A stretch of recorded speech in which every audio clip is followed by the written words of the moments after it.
Salam semuanya. Saat teman-teman memutuskan untuk berinvestasi, ada banyak pilihan instrumen investasi termasuk reksadana. Sama seperti instrumen investasi lainnya, memilih reksadana tidak boleh sembarangan. Oleh karenanya sangat penting bagi calon investor mengetahui cara memilih reksadana. Nah, teman-teman, jadi tema video kali ini adalah membahas tentang memilih reksadana bagi pemula. Namun sebelumnya saya ucapkan selamat menjalankan ibadah puasa Ramadan bagi umat beragama Islam. Semoga diberikan kesehatan dan juga amal ibadah selama kita menjalankan ibadah puasa di tahun 1443 Hijriah. Dan selamat datang juga kepada teman-teman yang baru bergabung di channel pribadi saya yang membahas tentang investasi. Baik, sebelum saya bahas lebih lanjut, pastikan teman-teman jangan di skip video ini ya. Apalagi ditutup. Like jika suka, dislike jika tidak suka, share jika bermanfaat, dan kalau mau bisa subscribe agar tidak ketinggalan video selanjutnya mengenai investasi.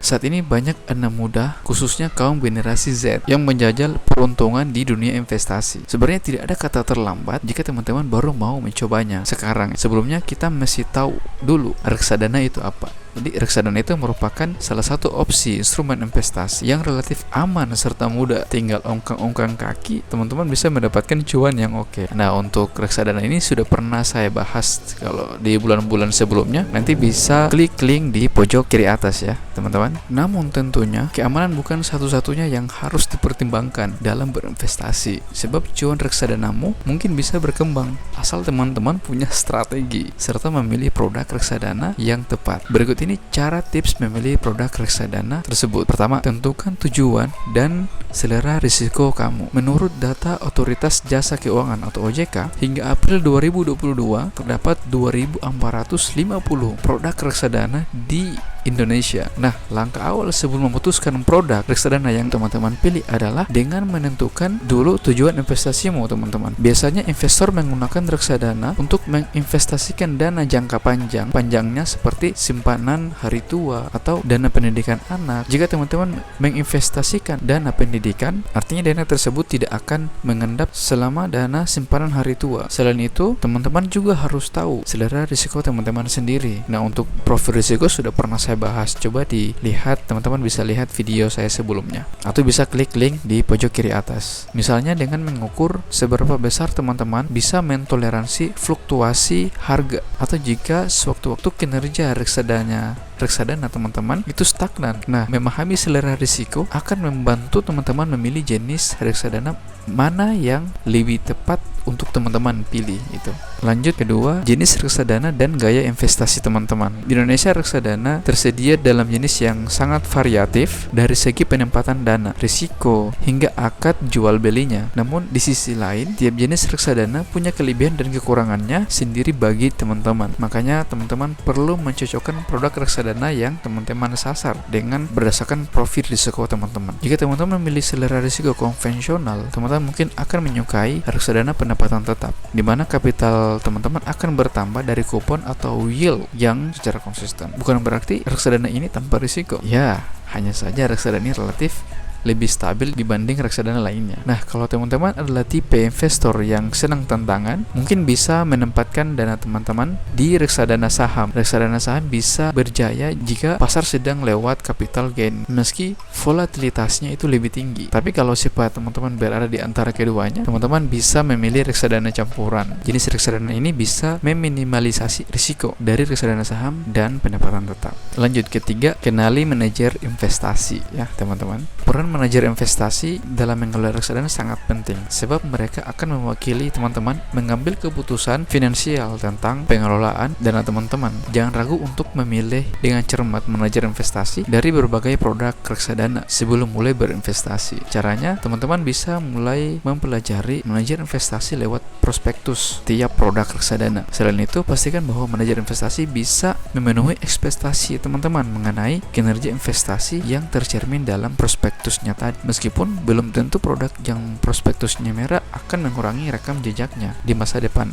atau di masa yang akan datang. Tidak hanya itu, mengukur kredibilitas dan kinerja manajer investasi juga bisa dilihat dari nilai aset yang dikelola atau disebut dengan aset under management dalam kurung AUM. Namun AUM juga bukan satu-satunya tolak ukur, sebab teman-teman juga perlu melihat volatilitas produk tersebut meski dikelola oleh manajer investasi yang kredibel atau kompeten. Jika volatilitasnya tidak sesuai dengan selera risiko teman-teman, reksadana yang teman-teman pilih mungkin akan menjadi masalah.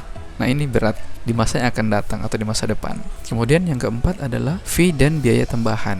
Manajer investasi membiayai perusahaannya dari biaya atau fee yang dikenakan kepada teman-teman sebagai nasabah. Untuk itu, teman-teman perlu memastikan berapa biaya fee yang akan dikenakan dan kapan akan ditagih. Beberapa manajer investasi mengenakan fee itu di depan, namun ada pula yang mengenakannya saat teman-teman melepaskan unit reksadanamu, dalam artian menjual unit reksadana teman-teman. Mekanisme fee ini bermacam-macam tergantung produk dan kebijakan manajer investasi. Namun secara garis besar, teman-teman perlu memperhatikan beberapa rasio pengeluaran manajer atau manajemen agar teman-teman bisa membaca seberapa besar biaya yang dibebankan pada teman-teman. Biaya ini bisa saja dikenakan dengan metode selain biaya fee itu tadi, berupa biaya tambahan. Semakin besar rasionya, semakin kecil pula cuan investasi teman-teman karena terpotong biaya tersebut. Hanya saja manajer investasi dengan rasio pengeluaran besar tidak selalu identik dengan produk reksadana yang paling bersaing. Jadi teliti sebelum membeli ya teman-teman sobat cuan. Selanjutnya, strategi aktif atau pasif, teman-teman lah yang pilih. Teman-teman bisa memilih reksadana konvensional yang cukup berisiko namun berpotensi cuan besar seperti reksadana saham. Reksadana ini cocok digunakan jika teman-teman ingin mengendapkan dana jangka panjang. Dana teman-teman akan diinvestasikan sebanyak 80% di pasar modal, sehingga kinerjanya sangat terpengaruh pada kinerja dari pasar modal itu tadi. Hanya saja jika selera risiko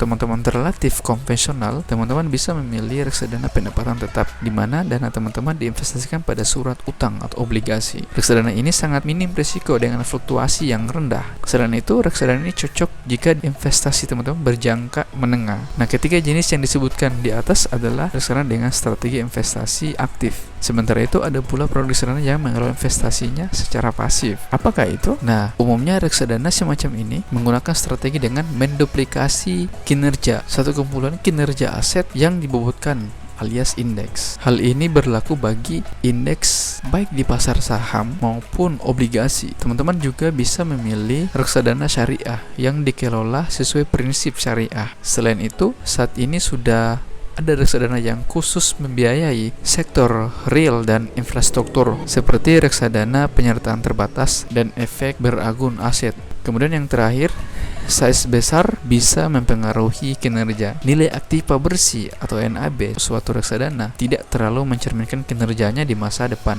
Bisa saja NAB yang kecil tumbuh lebih cepat atau malah NAB besar lebih menguntungkan. Namun terkadang reksadana yang sudah sangat tua dan populer memiliki nilai NAB yang terlalu besar sehingga pertumbuhannya tidak cepat lagi. Akibatnya cuan teman-teman jadi tipis dan sulit berkembang. Nah, dalam hal ini teman-teman perlu mempelajari dengan baik produk reksadana agar tidak salah pilih ya teman-teman. Nah teman-teman, begitulah cara memilih produk reksadana bagi pemula. Demikian teman-teman. Assalamualaikum warahmatullahi wabarakatuh.